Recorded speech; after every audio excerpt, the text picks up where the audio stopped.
Estamos aqui agora com os meninos, né? Klaus, Nodari, Matheus. Vamos fazer o seguinte, cada um falando um pouquinho de si, né? Se apresentando aí bem, uma bio bem resumida aí para o pessoal, por favor. Quem quer começar? Vou escolher, hein? Klaus, comece.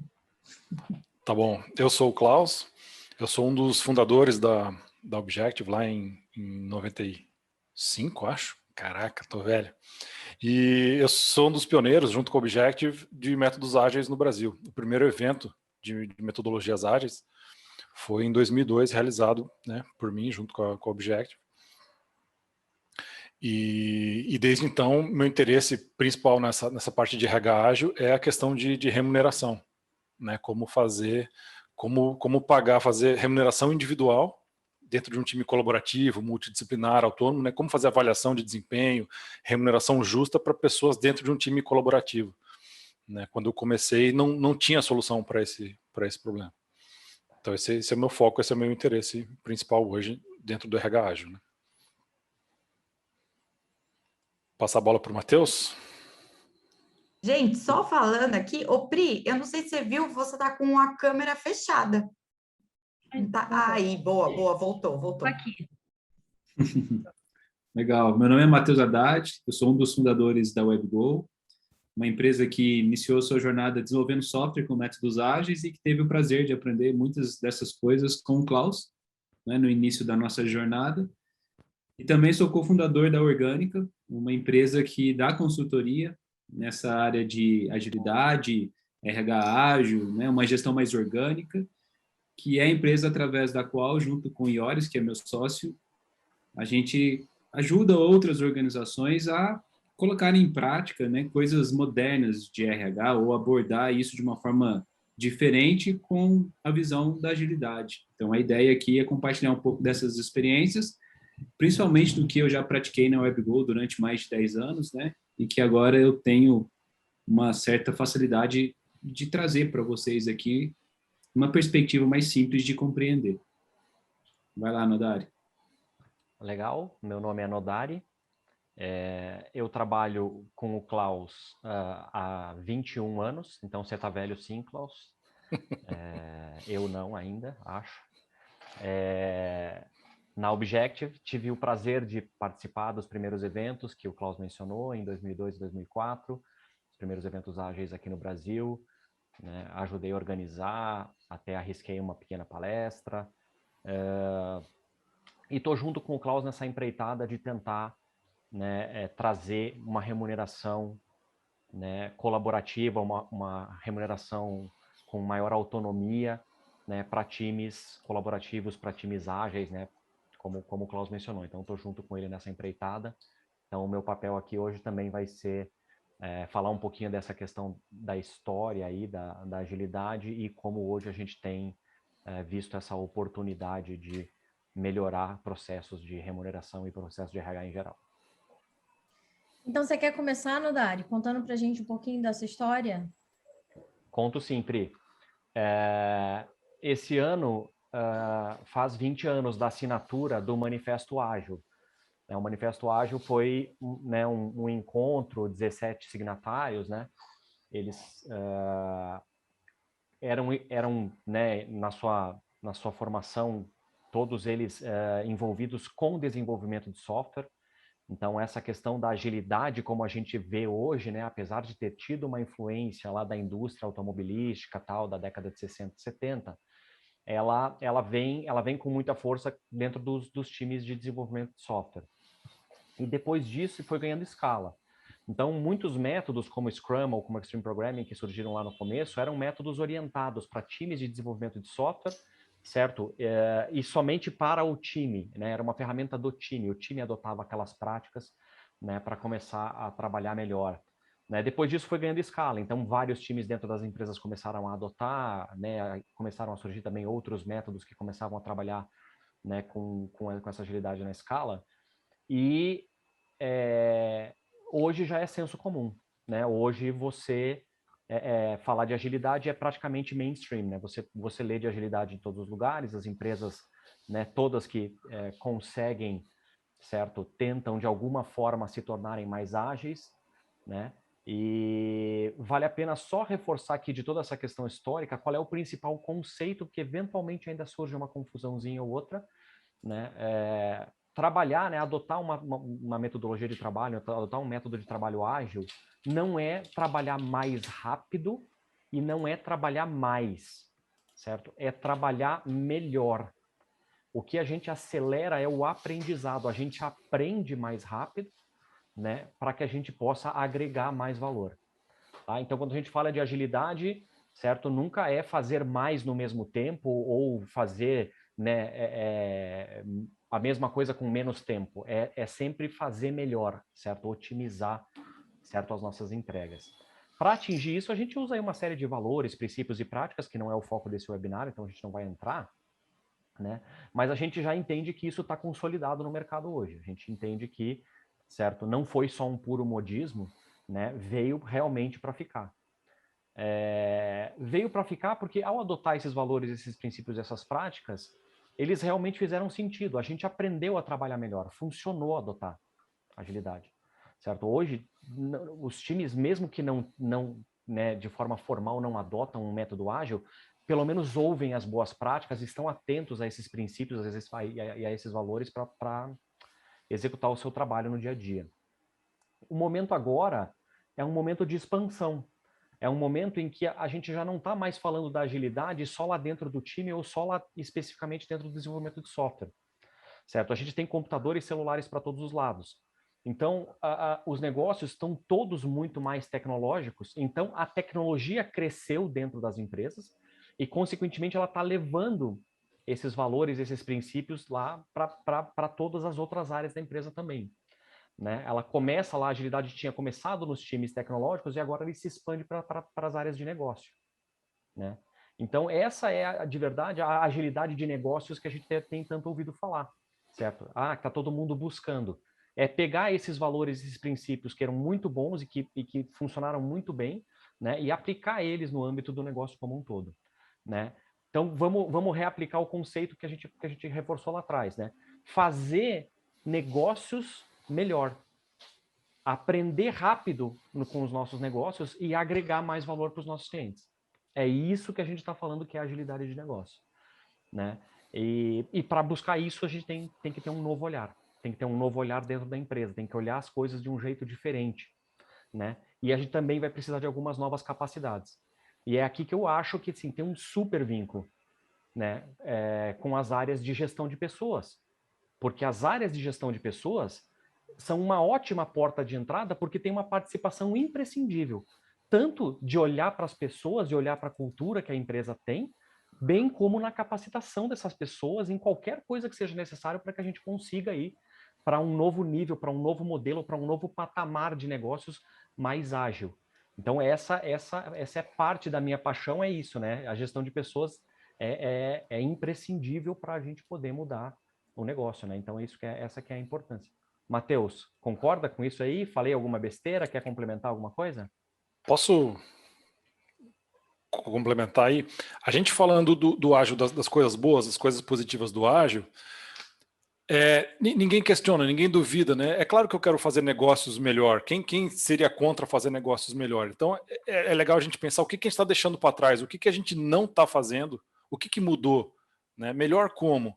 Então, talvez o principal ponto seria, a coisa mais difícil é deixar para trás a mentalidade de eficiência.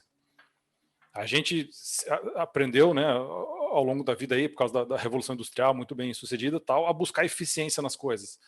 Otimizar o tempo, né, buscar eficiência, e na verdade a gente vai deixar isso de lado, eficiência não é tão importante, e vai buscar muito mais eficácia. Né? Então a gente vai ter, por exemplo, gente ociosa no nosso sistema, possivelmente, vai ter folga nos nossos processos e tal, a gente não vai estar buscando eficiência, né? com o mesmo afinco que era buscado normalmente, a gente vai estar totalmente focado na eficácia. Né? Vai lá, faz muito sentido porque antigamente, né, pensando em alguns 30, 40 anos atrás, o cenário do mercado era muito diferente, não é? Então, não existia o desafio de inovar constantemente, né? Ou de lançar um novo produto, um novo serviço para conseguir capturar mais valor no mercado. As cartas já estavam na mesa, né? E quem conseguisse jogar aquele jogo melhor, com mais eficiência, acabaria tendo uma certa vantagem competitiva no mercado. Então, a ideia era simples, né? Era controlar o máximo possível a empresa, o trabalho, as pessoas, os processos, não é? Padronizar o que tivesse para conseguir obter o máximo de eficiência para conseguir ter uma vantagem competitiva no mercado. Só que, recentemente, o mercado, o contexto de negócio mudou muito, né? Hoje existe uma disputa muito grande por inovação, novos mercados surgindo o tempo todo, concorrências cada vez mais acirradas, até com startups, né? E aí a vantagem competitiva não está mais na eficiência, né? A vantagem competitiva está na eficácia, ou seja, em fazer aquele produto ou serviço que ganha mercado rapidamente. E esse tipo de ambiente é muito parecido com o ambiente de desenvolvimento de software, porque a gente, quando faz um software, a gente tem que aprender o software que a gente está fazendo enquanto faz. Então, primeiro sofremos essa dor de ser eficazes na área de tecnologia, dentro do desenvolvimento de software, talvez seja por isso que o Manifesto Ágil tenha surgido desse grupo de profissionais, mas na hora que essa dor se amplificou e veio para o mercado como um todo, então as empresas também precisaram se renovar, né, mudar suas formas de trabalho para poder fazer frente a esse novo contexto que passou a existir. E aí que a gente percebe uma mudança interessante relacionada ao estilo de gestão e à gestão de pessoas. Porque quando os times de desenvolvimento de software começaram a adotar agilidade, eles começaram a trabalhar como um time. Então, práticas tradicionais como cargos, né, por exemplo, papéis muito específicos, deixaram de ser tão relevantes naquele pequeno contexto do pequeno grupo de pessoas que estavam trabalhando juntas para fazer um software. Então, assim, todas essas distrações corporativas não existiam dentro daquele contexto de trabalho ágil. E o trabalho funcionou melhor ali dentro. As coisas foram entregues com mais eficácia. O trabalho era mais estimulante. O jeito de encarar esse trabalho com métodos ágeis gerava aprendizados muito mais rapidamente. E aí, quando as empresas decidiram trazer isso para o âmbito corporativo como um todo, né, para outras áreas da empresa, isso bateu de frente com a gestão tradicional que estava posta, que era uma gestão muito mais voltada para estabilidade, para controlar as coisas, do que para se adaptar, daí que vem a agilidade, né, capacidade de adaptação, e aprender continuamente. Então, as práticas de gestão que são relacionadas ao RH, como, por exemplo, cargos e papéis bem definidos, planos de carreira, avaliação de desempenho pré-definidas, todas elas foram criadas para um contexto de trabalho que não existe mais. E a gente quer dar um jeitinho de fazer isso funcionar ainda hoje, porque, de certa forma, essas práticas de gestão de pessoas sustentam um poder dentro das organizações. E mexer com as estruturas de poder não é simples, né? É isso que você vai ensinar hoje, Matheus? Como que dá esse jeitinho para adaptar as práticas antigas para o mundo ágil, é isso? Não? Olha, se eu tivesse essa resposta, a gente nem estaria aqui nesse webinar, certo? O mais legal... É fácil ver onde estão as oportunidades de mudança, né? Para cada empresa explorar da sua maneira. Eu ia te pedir para trazer um exemplo, Matheus, assim, de vivido, né, aplicado, para você contar para a gente, olha... lógico, né, não dando nome à organização, mas né, passei por determinada situação e foi desse jeito que essa transição aconteceu, né? Os primeiros passos dados foram dessa forma. Que eu acredito que muita gente que está aqui participando, né,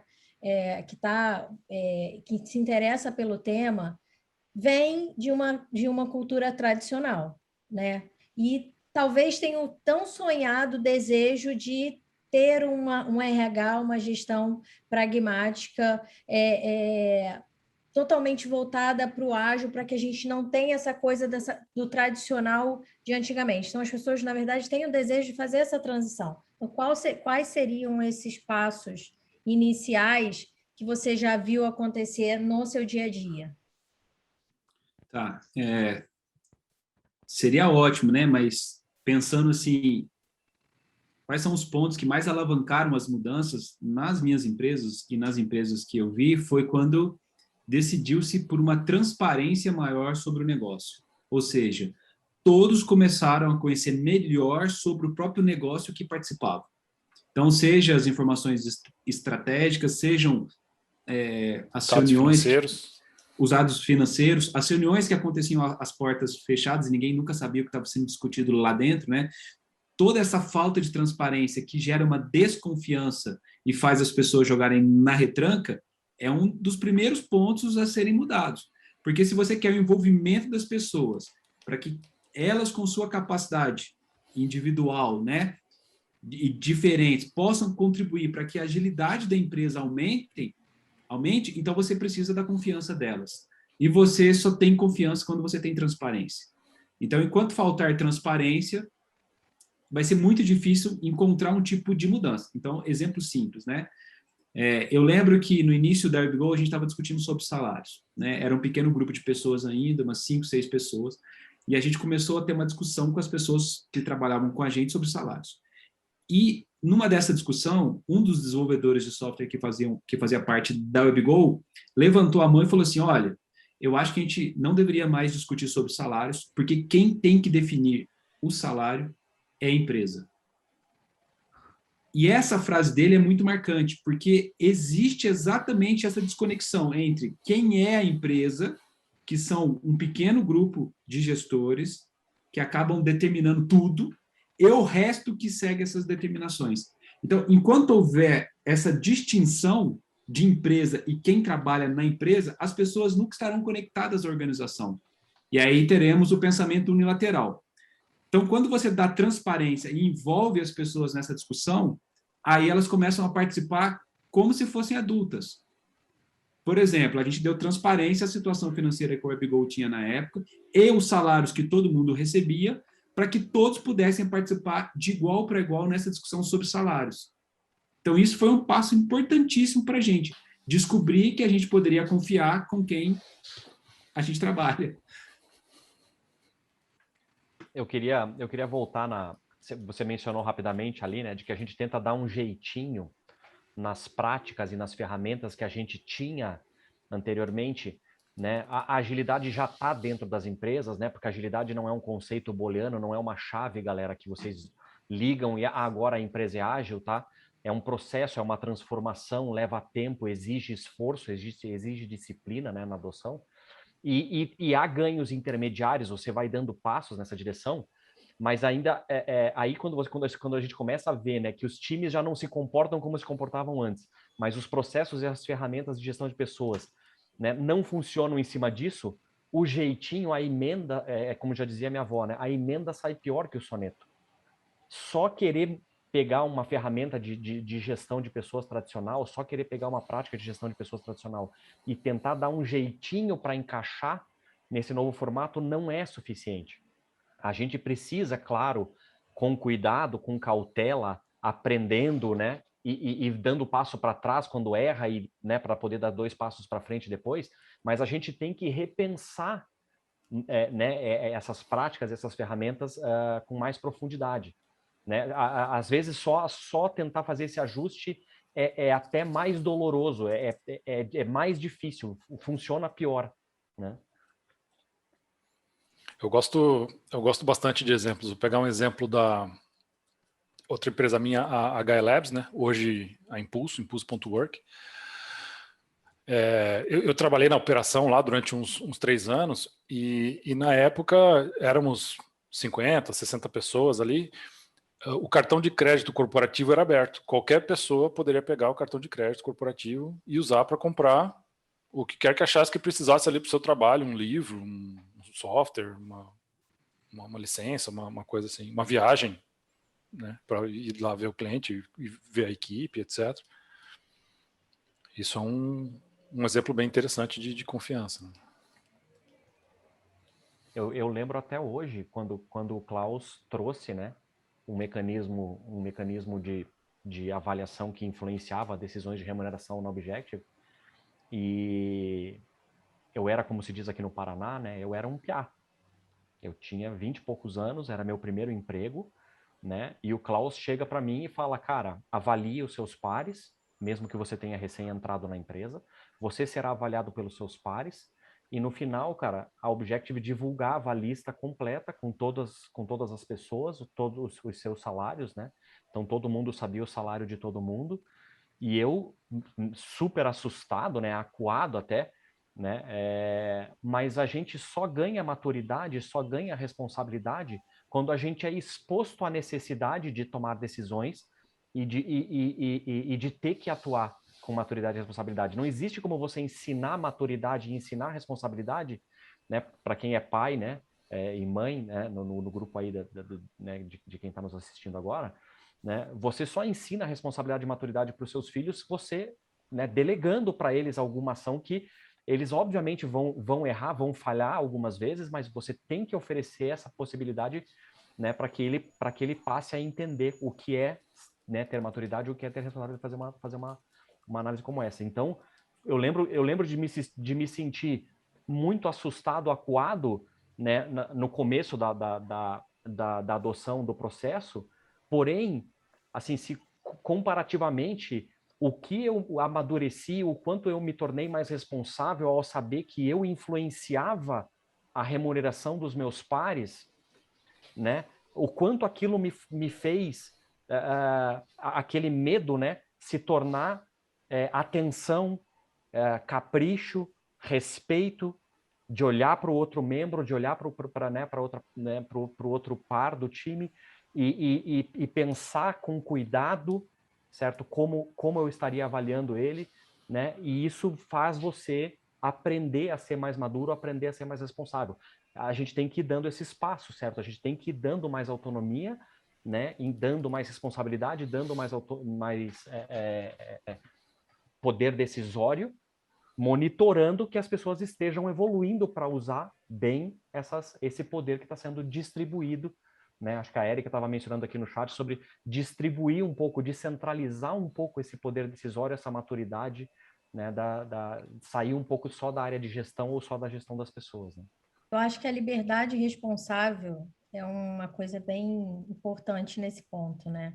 Se as pessoas não tiverem a consciência de que elas são livres, mas que elas são responsáveis por toda e qualquer ação dentro de um time, né, que era mais ou menos o medo que você tinha, né, Nodari? Elas não vão conseguir. Então, precisa-se ter uma liberdade responsável. Pessoal, só voltando aqui rapidinho, tem uma pergunta aqui, tem duas perguntas na verdade, tá? Tem uma pergunta do Leandro Costa, que ele está falando, oi, Matheus, tudo bem? Disse prazer. Como funcionaria essa discussão de salários e inputs dos times quando são mais júniores e inexperientes? Tem algum exemplo nesse contexto e como é que foi o resultado? Eu acho que é uma pergunta excelente, essa que o Leandro fez, está muito relacionada ao depoimento que o Nodari deu. No ateliê de software, na WebGo, a gente tem muitas pessoas que são recém-formadas, né, e que estão vindo trabalhar com a gente agora, e elas não sentem uma dificuldade tão grande assim em participar dessa discussão, desde que elas tenham esse suporte. O que faz parte desse suporte? Além da transparência, das coisas serem faladas abertamente e delas poderem também ter acesso às informações financeiras, porque elas sabem, né? Se a empresa tem condição ou não tem condição de pagar um salário maior, quais são os salários que são pagos no mercado, não é? Qual é o salário que seus colegas estão recebendo em outras empresas? Às vezes a gente conhece até mais do que a própria empresa onde a gente trabalha, porque a gente tem acesso a outras fontes. Então, tendo essa transparência, tanto externa quanto interna, sobre o tema, o que sobra para a gente fazer internamente com pessoas que ainda têm uma certa dificuldade de participar dessa discussão?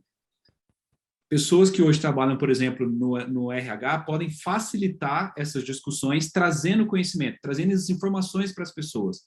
Então, explicando o que significa uma folha de pagamento dentro de uma empresa, explicando o que é margem de lucro, explicando a capacidade da empresa de pagar salários, dado as características que o negócio tem, criando situações para que os integrantes de uma equipe ou de uma área possam trocar feedback entre eles sobre como está sendo a atuação, para que eu saiba, a partir do ponto de vista das pessoas que trabalham comigo, como está sendo a minha atuação. Porque às vezes eu estou atuando super bem e não estou sabendo disso, ou estou atuando super mal e também não estou sabendo disso. Então você cria todo esse ambiente que vai proporcionar uma única coisa, que é o desenvolvimento da autonomia, que tem a ver com essa maturidade que o Nodari falou, e tem a ver com a responsabilidade que você citou. Então, o que seria o desenvolvimento da autonomia? Ajudar a pessoa a se conhecer melhor, entender as suas capacidades, a sua forma de contribuir, de participar no grupo, ajudar a pessoa a entender quem são as outras pessoas com quem ela trabalha, porque, afinal de contas, o trabalho hoje é muito mais coletivo do que individual, e fazer a pessoa entender também o contexto onde ela está trabalhando, dando para ela as informações de negócio, financeiras, etc. Quando a pessoa entende esses 3 pilares, quando ela consegue se desenvolver nisso, automaticamente ela passa a ter um comportamento mais responsável. Então, a responsabilidade é uma consequência do desenvolvimento da autonomia. Muitas pessoas falam assim, as pessoas da minha empresa têm um perfil profissional mais júnior, então elas não são responsáveis, não posso dar liberdade para elas. É o contrário, percebe? Você tem que proporcionar situações e suportar com informações para que essas pessoas possam desenvolver a sua autonomia, ganhar responsabilidade e começar a participar das discussões. Tem gente que vai aprender isso rapidamente. Tem gente que vai demorar, às vezes, 1, 2, 3 anos até conseguir, porque as pessoas são diferentes, não é? E aceitar isso dentro de um contexto de uma gestão tradicional é muito difícil. Então, o respeito pela pessoa e pelo processo de desenvolvimento dela é muito importante. Então, se a equipe tem mais profissionais júnior ou sênior, não importa. Importa é o contexto que você cria para que esse desenvolvimento aconteça. Não vai ter milagre, né? Uma equipe júnior vai ter discussões, às vezes até mais rasas. Uma equipe mais desenvolvida, mais experiente, vão ter discussões mais profundas sobre qualquer tema, não é? Então, isso é assim. É assim na nossa vida fora da empresa, inclusive. Eu queria complementar, Matheus, porque uma coisa engraçada, deve ter muita gente aqui que é da área de gestão de pessoas, áreas de RH, né, alguma coisa assim. O que acontece é que por não dar autonomia, por não descentralizar, por não ensinar as pessoas a serem mais responsáveis e poderem, né, então, contribuir com as decisões, acaba sobrando mais trabalho para o RH. Porque o RH acaba tendo que centralizar muito mais, controlar muito mais, executar muito mais, e aí eles mesmos, ó, tá vendo? Meu time é super júnior, cara, e aí eu tenho que fazer tudo. E aí acontece, o que acontece? É assim, você acaba tendo que fazer tudo, porque você não ensina as pessoas, você não delega, você não promove o crescimento, e aí efetivamente você fica com toda a sobrecarga de fazer todo o trabalho para você. Certo? Isso então, é uma evolução, né? É uma armadilha para muita gente, né? Porque delegar trabalho, controle, responsabilidade é uma delegação de poder também. Você está tirando poder, né? Tem muita gente que é retranqueira, não, aquela história do meu queijo, não, aqui eu controlo, eu que faço, se eu deixar as pessoas fazer, eu vou perder a minha função, talvez, quando na verdade você vai estar ajudando exponencialmente mais a sua empresa, em vez de fazer aquele processo ali mecânico, né? Uhum. Tem um ponto interessante, uma perspectiva que a gente pode observar assim, que é, se você centraliza no RH as decisões sobre como as práticas de gestão de pessoas têm que ser, primeira coisa, você está restringindo a capacidade de gestão de pessoas da sua organização inteira num departamento. Então, é uma presunção muito grande achar que um departamento, um grupo de pessoas, dará conta da complexidade que existe numa organização quando se trata de pessoas. Se é um RH que defende a questão da diversidade, ele teria que ser a primeira área a descentralizar as decisões sobre como tem que ser a gestão de pessoas em cada parte da empresa. Porque senão você não está respeitando que as pessoas são diversas. Você está definindo um jeito padrão de pagar salário, um jeito padrão de avaliar as pessoas, um jeito padrão de fazer plano de carreira.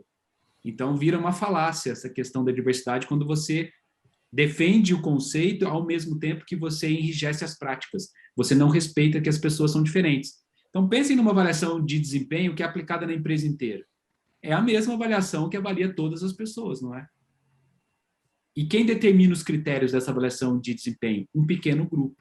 Então, você está restringindo a capacidade de avaliar a organização um pequeno grupo, ao mesmo tempo que você está tratando todas as pessoas como se elas fossem iguais. E isso é um contrassenso hoje, é um paradoxo, porque você depende exatamente dessa diferença para conseguir agilidade. Olha como existe uma discrepância entre o pensamento da gestão tradicional aplicado à prática de gestão de pessoas e o pensamento ágil. Não é? Eu quero descentralizar, não quero centralizar o poder e não quero empoderar, porque quando você quer empoderar, você está partindo do pressuposto que você tem o poder, né? Então, eu estou te dando um pouquinho dele para você fazer algumas coisas. Não, eu quero que o poder seja descentralizado. Não importa quem tem o poder, importa satisfazer o cliente que está lá fora. É sobre isso o negócio, não é? Não é sobre uma disputa interna, é sobre satisfazer o cliente. Então, essa mudança que é muito difícil. Por quê? Por N fatores, mas tem um que é cultural, né? Você chega em casa e fala para sua família, fui promovido a diretor de RH. Isso tem um peso social na sua família. E você abrir mão desse peso fora da empresa é muito difícil para você, não é? Por mais que você acredite em muitas práticas ágeis, né? Abrir mão disso fora da organização acaba tendo um peso muito grande. Por isso que tem uma dificuldade também de mudança. Matheus, tem uma pergunta da Érica aqui que dá continuidade ao que você está falando, tá? A Érica está perguntando o seguinte, pedindo uma sugestão para você de que caminho, né, seguir para quebrar esse estigma, quando a liderança da empresa tem uma expectativa de que o RH faça exatamente esses padrões, siga um padrão para toda a empresa. Como é que faz nesse caso? Olha, eu sei que a Érica conhece bastante o livro do Laloux, né, o Reinventando as Organizações. Ele tem uma frase lá que deixa isso muito claro, né? O estilo de gestão que a organização terá, né, a capacidade de colocar tudo isso que a gente está falando em prática, depende muito do nível de consciência das lideranças. Porque enquanto as lideranças não entenderem isso, como elas detêm o poder, nada mudará. Todas as mudanças que eu vi acontecer em organizações, cases passados e mais recentes, aconteceram porque as principais lideranças, os donos da organização, decidiram por isso porque enxergaram vantagem, né, coisas melhores e resolveram fazer assim. Enquanto isso não acontecer, vai ser uma disputa interna muito grande. E no final, vai regredir tudo de novo, não é? Porque a liderança que detém o poder não vai deixar nada acontecer. Inclusive, esse é um conceito mecanicista. Hoje a gente ouve muito a palavra transformação digital, transformação ágil. Transformação significa, existe uma coisa A que vai ser transformada, né, em B. Então, é como se algo fosse estável e será transformado em outra coisa estável. Uma máquina que receberá um upgrade e virará outra máquina melhor. Hoje, esse conceito não casa nas organizações porque o contexto do mercado é dinâmico. Então, toda empresa sempre estará em transformação. Partir desse princípio é muito mais fácil. Você sempre está se transformando, como acontece na nossa vida. A gente está sempre em transformação. Ou você faz gestão de mudança, né, na sua vida. Agora, ano que vem, você é outra pessoa, você faz um processo de transformação. Não é. É algo que acontece sempre. Quando você encara desse jeito, você está aberto ao aprendizado, a feedback, não é? E aí você consegue, aos poucos, evoluir. Talvez possa ser que a liderança abra mão de parte desse poder para que algumas mudanças aconteçam. E se uma mudança acontecer, que é o desenvolvimento da autonomia nas pessoas, não tem mais volta. Porque depois que as pessoas evoluem, amadurecem, elas não aceitam mais trabalhar do jeito que era antes. Uhum. E aí, ou as coisas mudam, ou as pessoas saem da empresa. É o que vai acontecer. Percebe? Existe um amadurecimento que não tem volta. Então, eu acho que esse é o ponto principal que a gente tem que prestar atenção. Uma coisa que me interessou, né, nisso tudo é que tem um ponto central aí para a qual eu não vi a solução, que é a questão da remuneração. Como é que eu dou autonomia para a pessoa definir seu próprio salário? Entendeu? O que tem nessa... Foi nisso que eu trabalhei desde 2002, né? Processo que eu criei lá na Objective, né? O Percival.live, e que usei na Objective, usei em outras empresas e hoje está como um produto para o mercado, né? Mas se o Matheus puder falar assim, de outras tentativas, como é que as empresas tentam resolver essa questão de, cara, beleza, autonomia para todo mundo, e quem define os salários das pessoas, né? Olha, eu já vi vários modelos, né? E já tentei alguns também nas minhas empresas. Existe um modelo padrão que é uma avaliação 360, né? Que acaba rolando uma percepção de quão importante é aquela pessoa, mas no final é o gestor que acaba calibrando né, qual é o salário que cada um vai receber, porque o poder ainda está no gestor. E aí, quando isso acontece, tem os vieses, tem as preferências, tem o que o gestor opta por fazer por interesse próprios, né, até de se manter no poder, né, então, sei lá, não pode promover alguém que me ameaça, né, a posição que eu tenho, né, é muito comum ver isso. Eu já vi empresas que tentaram estabelecer uma fórmula, né, vamos fazer um cálculo aqui, a idade que a pessoa tem, se tem filho, se não tem, se mora em São Paulo, se mora no interior, e aí no final faz uma conta e calibra-se isso por uma percepção que muitas vezes é abstrata para chegar num valor, né? Isso é ruim também, porque a fórmula é enviesada, né? Quem define a fórmula? Né? Quem determina os critérios que serão considerados para se estabelecer um salário? No Management 3.0, essa proposta de criar uma fórmula do salário é colocada no livro, né? Inclusive, algumas empresas adotam abertamente algumas fórmulas, né, para que você veja. Então, assim, é um jeito, mas é o jeito que ainda é concentrado na mão de poucos. Aí existe o outro extremo, não é? Do tipo assim, cada um define o seu salário. E aí isso gera uma confusão muito grande, porque nós temos que conciliar os interesses individuais com os resultados que o negócio precisa ter. E isso gera um cabo de guerra enorme, porque, claro, todo mundo vai querer sempre ganhar mais, a empresa precisa buscar um resultado para os acionistas, precisa satisfazer o cliente e, às vezes, não dá para conciliar o desejo de todo mundo. E aí, a discussão é muito conflituosa, não é? Existe um modelo aprimorado desse, que a gente utilizou no ateliê de software durante o tempo, que é definir uma restrição de valor para a folha de pagamento. Então, do faturamento, sei lá, se a empresa fatura 100 mil por mês, nós queremos colocar 40%, 40 mil reais como gasto máximo da folha de pagamento.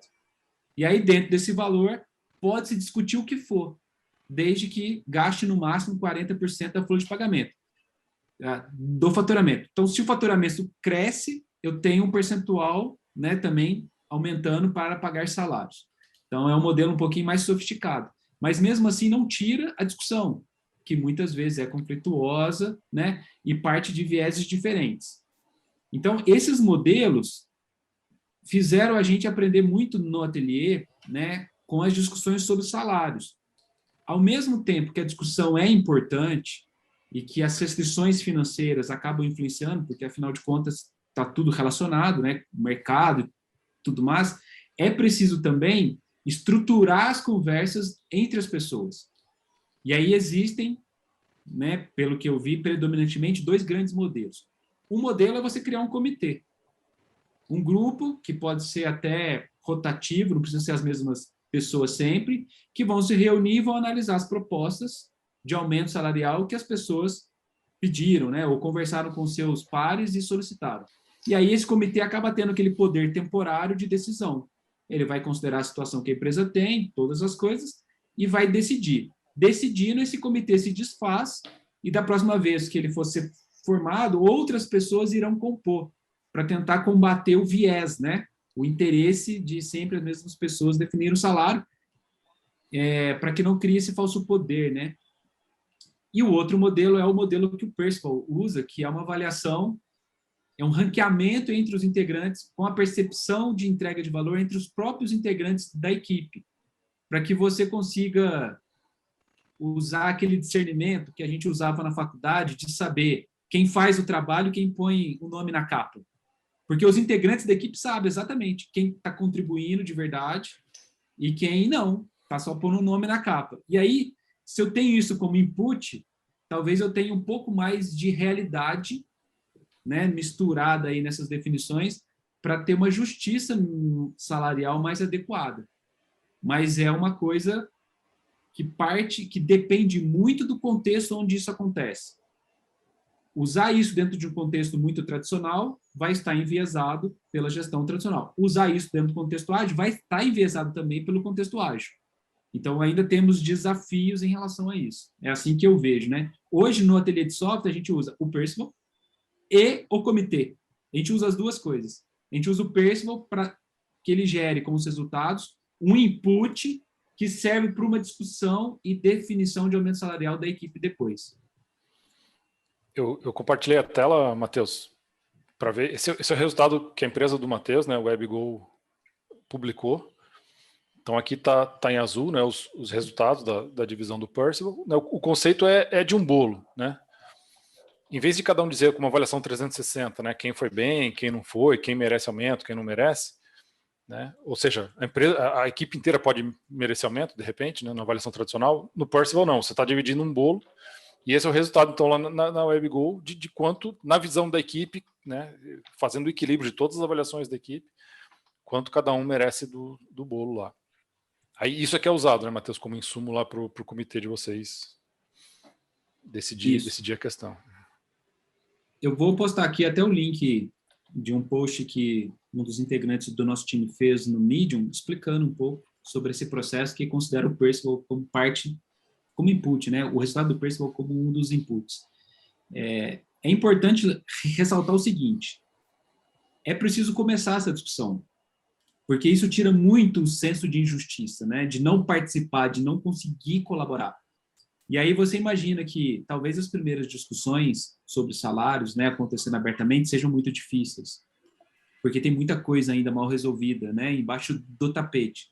Mas com o passar do tempo, essa discussão também ela sobe de nível. Você consegue discutir mais abertamente, deixa de ser um pouco de tabu, sabe? Dentro da própria empresa, para ser uma coisa, um ponto importante de interesse geral a ser discutido pelas pessoas.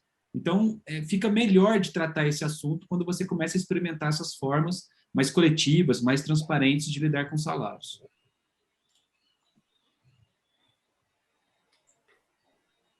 Estava falando no mudo, desculpa. Bom, pessoal, tem uma pergunta aqui do Meyer, que é o seguinte: se o trabalho é um trabalho de conhecimento e não mais de manufatura, por que nossos salários ainda são calculados e vendidos com base em homem-hora e não em resultado entregue? Quem quer responder? É uma ótima pergunta. A gente nunca vendeu homem-hora no ateliê de software, por exemplo, na WebGo. Nunca. Desde 2008. Né? A gente sempre vendeu a equipe que entrega um resultado de software. E essa equipe tem um custo que o cliente avalia mês a mês se é compatível com os resultados que a gente está entregando e que ele está tendo com o software. Então, assim, já existem muitas empresas que há muito tempo não se cobra por homem-hora, né? Esse é o tipo do padrão, assim, não, temos que cobrar por homem-hora, porque isso é da eficiência, né?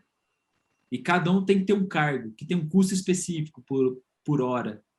E aí as pessoas acham que toda empresa tem que ser assim, quando, na verdade, isso é uma opção. Você pode trabalhar assim, como você pode trabalhar de outras formas, né? E é interessante você perceber que o valor gerado pelo trabalhador do conhecimento não tem uma proporcionalidade com o tempo que ele trabalhou. Então, por exemplo, uma pessoa que trabalha numa fábrica, se ela ficar 8 horas montando um produto na fábrica, ela vai produzir 100 peças. Se ela trabalhar só 4 horas na fábrica, talvez ela produza só 50 peças, a metade, né? Então, é proporcional. O tempo de dedicação é proporcional ao resultado. No trabalho do conhecimento, não. Às vezes, você vai ficar um mês até encontrar a solução de um problema. Às vezes, você descobre isso em segundos. E aí, né? Se você descobrir uma solução muito importante que trouxe milhões de retorno para aquela empresa em 3 segundos, qual é o preço da sua hora, então? Então, não existe essa proporcionalidade no trabalhador do conhecimento. Por isso que a gente não deveria cobrar assim, né? Mas, efetivamente, pelo resultado gerado, né? Ou pelo que foi ganho pelo cliente com o seu trabalho. Nodari e Klaus, querem acrescentar algum ponto? Eu devolvo a pergunta, perguntando assim, como se mede o resultado, o valor do trabalho de conhecimento de cada indivíduo? Aí que tá, é muito difícil você saber o quanto vale, né, aquela solução que a pessoa trouxe. Qual o impacto que isso vai ter no negócio? Qual foi o impacto e influência de cada pessoa ali do time que contribuiu? Às vezes é uma pessoa que chega de manhã, conta uma piada, o pessoal fica alegre, todo mundo ri, e só por conta disso todo mundo produziu mais naquela manhã. E aí? Como é que você avalia essa contribuição, né? Eu gosto muito da metáfora, já que a gente deixa de usar metáforas mecanicistas, né, e passa a usar metáforas de coisas vivas. Eu gosto muito da metáfora do cérebro. Então, você tem uma capacidade cognitiva, você é capaz de pensar. Quanto cada neurônio contribui para isso? Como é que você avalia individualmente cada neurônio? Percebe? Quando você olha para o cérebro, você começa a entender que não é o desempenho isolado do neurônio que gera o pensamento, que gera a sua capacidade, mas é a conexão, é a relação entre os neurônios. São as sinapses, não é? Então, dentro de uma organização com trabalhadores do conhecimento, é o trabalho em equipe, é a relação que existe entre as pessoas que acaba gerando o resultado efetivamente. Por isso que o resultado é maior do que a soma das partes, ou seja, maior do que a soma das horas das pessoas que estão fazendo parte daquela equipe. É totalmente diferente da gestão mecanicista enviesada pela eficiência do trabalho repetitivo feito em horas, né? Não tem nada a ver. Por isso que as práticas de gestão de pessoas deveriam ser outras.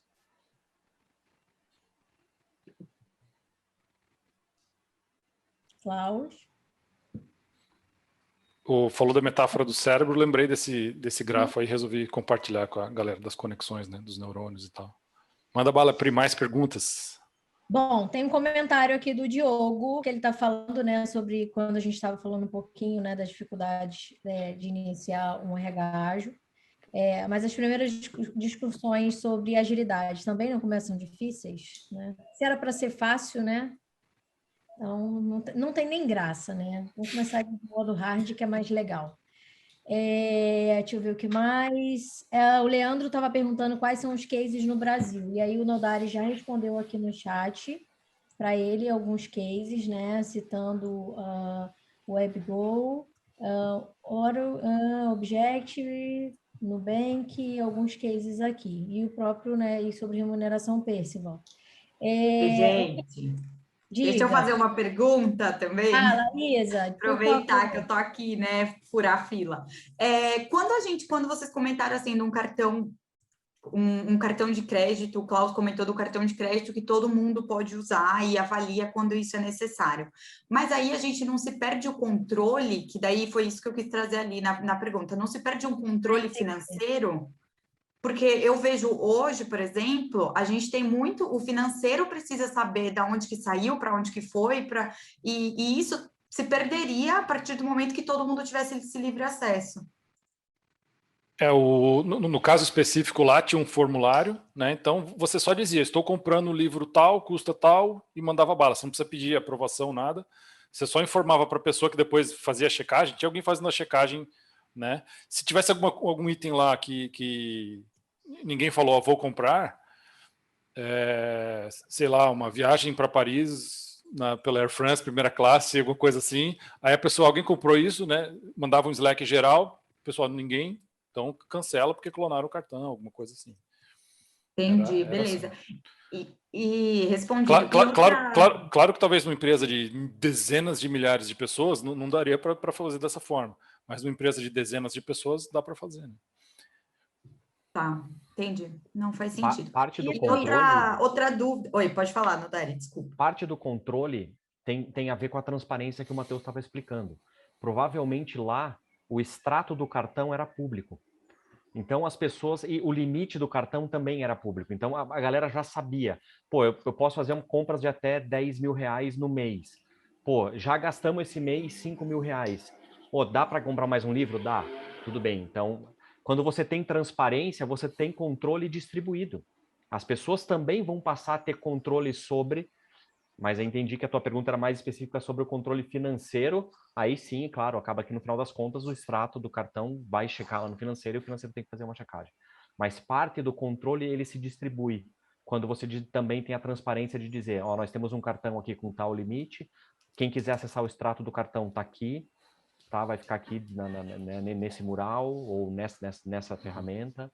E aí essas informações diluídas, elas também fazem um controle descentralizado. Fazendo com que todo mundo se sinta dono, né? Eu acho que de novo o que eu comentei, né? É a liberdade responsável.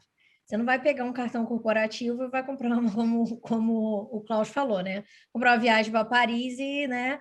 É algo surreal. Você vai comprar um livro, você vai, né, comprar brinde para cliente, você vai fazer o que for necessário, né? Uma expressão que eu sempre acho graça é a questão do cabeça de dono, né? A gente quer pessoas que tenham cabeça de dono. Pô, por que as pessoas não têm cabeça de dono? É porque elas não são esquizofrênicas, certo? Elas não são dono. Por que ela teria cabeça de dono sem ser dono? Então, tendo mais responsabilidade, tendo mais autonomia, tanto mais donas elas são das coisas. Né? Tem uma comparação melhor que as pessoas precisam sentir as mesmas dores que os donos sentem. Precisa criar essa empatia com as dores do negócio. O modelo de gestão tem que propiciar isso na sua estrutura. Porque enquanto o dono fala assim, não, isso aqui é eu que resolvo, ou os gestores, não, isso aqui é eu que cuido, gestores sobrecarregados, gestores estressados, donos, e aí é o cenário que a gente encontra hoje, muito grande. Né? Tem uma pergunta da Adriana aqui, que é o seguinte: para dar certo a implantação de remuneração ágil, como é que é feita essa avaliação de maturidade da equipe? Ó, eu vou deixar o Klaus contar o que ele já viu com o Percival, mas eu faria um teste. Faz uma vez, assim, sem valer. Vamos fazer um teste aqui, gente. Se fôssemos pagar usando o Percival, como é que seria? Vamos fazer sem valer, só para ver se mais ou menos está equilibrado com o que é pago hoje. E aí começa uma discussão sobre isso, né? Tem que experimentar para sentir com as pessoas que estão ali naquela empresa, naquele negócio, naquele contexto, se vai rolar ou não. E maturidade, né? Você trabalha, né? De novo, né? É uma coisa que você educa, é uma coisa que você ensina. E como o Matheus falou, adotar mesmo que como um teste é uma forma de educar, é uma forma de provocar, é uma forma de estimular uma conversa, estimular uma discussão sobre o assunto.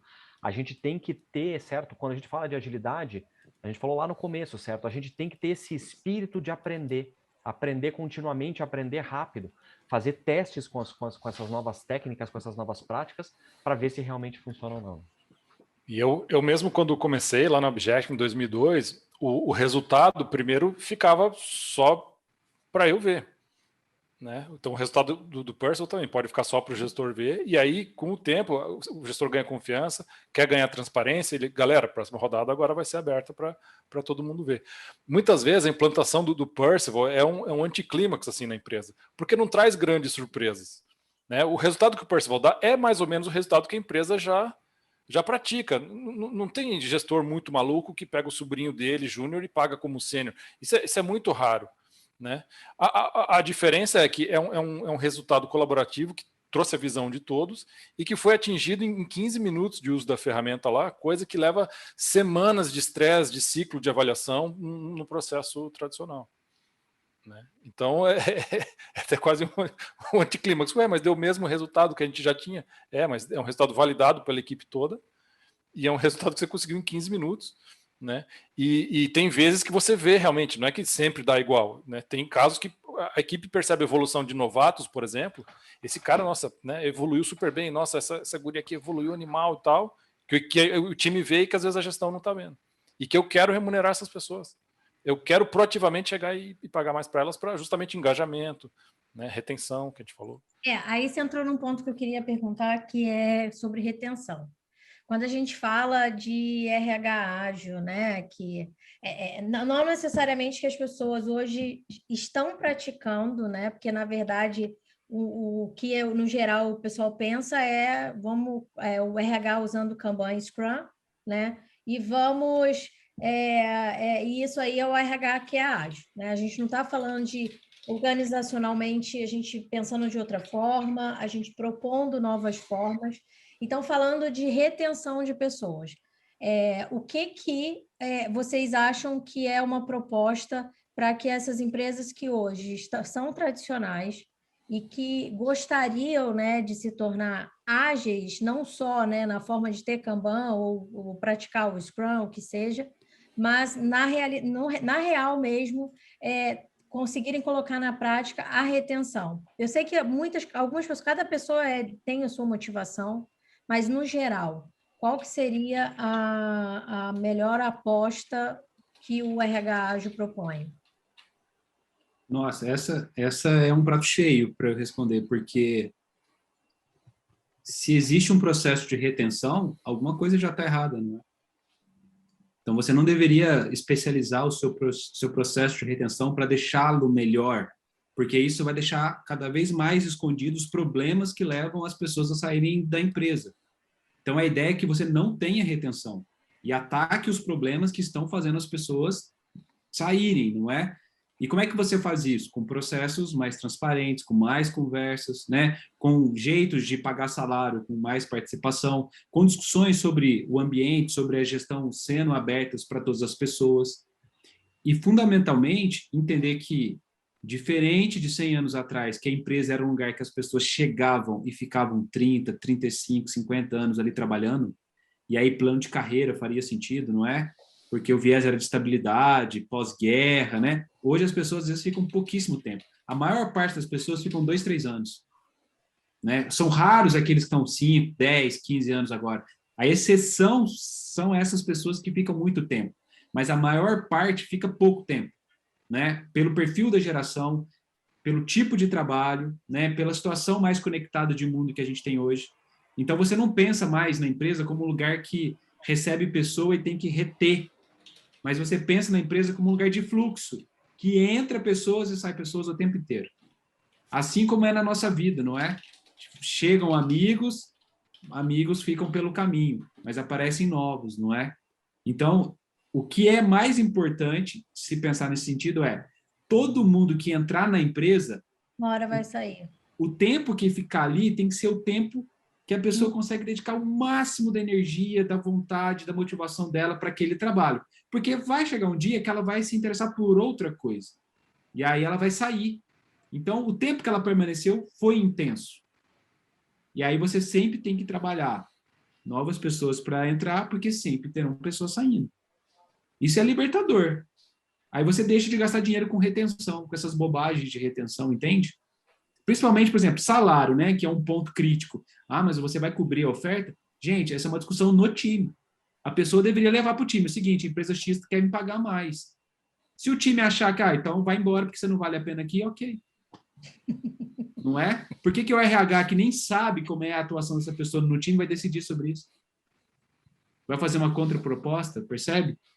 Senão você está considerando que as pessoas não são nem capazes de discutir sobre isso, como se elas fossem crianças. Então, é uma mudança de mentalidade que vai trazer essa agilidade, porque a capacidade de adaptação da vontade das pessoas, da forma como as pessoas atuam, é o que traz agilidade. Não é você querer controlar quem entra e quem sai. Galera, eu preciso ir buscar minha filha lá, deu meu horário. Animou a conversa. Vou indo lá. Ai, Beijão, que pessoal. linda. Vai lá, gente. Queria Tchau, tchau. aproveitar também. Tchau, tchau, Klaus. Queria aproveitar para fazer assim o nosso fechamento, então. Muito obrigada por todo mundo, obrigada pela participação, pelo engajamento de todos. Matheus, mais uma vez, valeu pelo seu tempo. Nodar e Pri mandaram super bem, acho que é um assunto que dava para ficar falando ainda por muito tempo. Vamos subir no YouTube essa gravação e eu compartilho com todos vocês, aí depois para a gente tá divulgando, enfim, passando aí para quem precisa, tá? Valeu, gente. Legal, gente. Foi um prazer colaborar com vocês aqui. Legal, Tchau, pessoal. até mais. Obrigado.